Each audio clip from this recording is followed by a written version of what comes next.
നീ വന്നേ. ബാ. ഓവറാക്ട് ചെയ്ത് ചളവാക്കാനാ പുല്ലേ. Okay okay okay okay.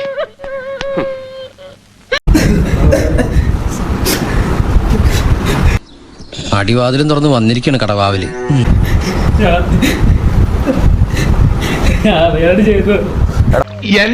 എന്നാ പത്തനം എല്ലാം പോച്ചടാ. പുറത്താക്കാൻ ആൾക്കാർ നിന്നെ പുറത്താക്കാനാവുന്നു, മാനേജ്മെന്റ് പുറത്താക്കാൻ എന്നോട് പറഞ്ഞില്ല. ഈ വീട്ടിൽ എന്തായാലും തന്നെ നിർത്താനൊക്കത്തില്ല. ഇവിടുന്ന് പോണം. കാര്യമില്ലല്ലോ.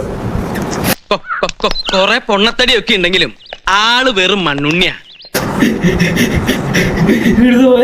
ഫുഡ് പോലെ കിട്ടിയ ഇങ്ങള് മാത്രമേ ഉള്ളൂ. നീ പൊക്കി അങ്ങോട്ട് വിട്ടുകൊടുത്താ എന്തിനും എഴുത്തിയാണ്. അയാളെ ചീത്തയാക്കിയത് നമ്മുടെ ആളുകൾ തന്നെ. കരച്ചിൽ നിർത്തും. നീ എക്സ്പ്ലെയിൻ എന്താണ് എക്സ്പ്ലനേഷൻ കൊടുക്കാൻ ആൾക്കാർ പറയുന്നത്. അതെ, ഈ വിഷയത്തിൽ ഞാൻ ഇപ്പൊ എന്തോ ചെയ്യണമെന്ന് പറ. കോമഡിക്ക് വേണ്ടി ചെയ്തതാണ്.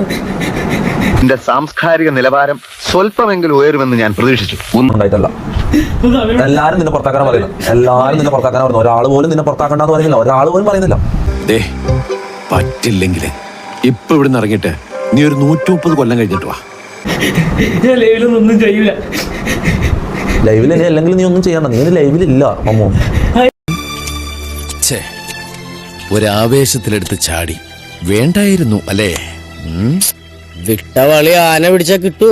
ആലോചിച്ച് ഞാൻ ഇവർക്ക് എല്ലാവർക്കും ഒരു ജീവിതം ഉണ്ടാക്കി കൊടുക്കാനാണ് ഞാൻ കഷ്ടപ്പെടുന്നത്. അപ്പൊ ഒരുത്തം വന്നിട്ട് എല്ലാവർക്കും മോശം പേര് മേടിച്ചിരുന്ന പറഞ്ഞാൽ അത് ഭയങ്കര സീനാണ്. അപ്പന്റെ കൂട്ടുകാരൻ എന്ന് പറഞ്ഞ് നടക്കുന്ന എനിക്കുണ്ട് കുറച്ച് നാണക്കേട്. അതുകൊണ്ട് കേട്ടോ ആൾക്കാർ കിക്കുന്ന പറയുന്നത്, നിന്നെ പുറത്താക്കുന്ന പറയുന്നത്. ഞാൻ എന്ത് ചെയ്യാനാ? ഞാൻ ഇവിടെ ചാറ്റ് പറയുന്നതിന്റെ അപ്പുറം എനിക്കൊന്നും ചെയ്യാൻ കഴിയില്ല മമ്മൂ. ദൈവത്തെ ഓർത്ത് പ്രസിഡന്റ് കൂട്ടുകെന്നേക്കരുത്. അത് പിന്നെ പ്രസിഡന്റ് പറഞ്ഞ ഇതിനല്ല പുറത്താക്കാം. തീരുമാനിച്ചു പുറത്താക്കാൻ പറഞ്ഞു. ഇന്ന ജോലിയിൽ ശ്രദ്ധ വേണം. സമ്മതിച്ചു. എനിക്ക് ശ്രദ്ധ ഇത്തിരി കുറവാ. എന്നാ കയറി പോവാ അങ്ങോട്ട്. ചെയ്യൂല. ഇതെന്തൊരു നമ്പറാ? കളിക്കുന്നത് അത് വേണ്ട തെണ്ടി.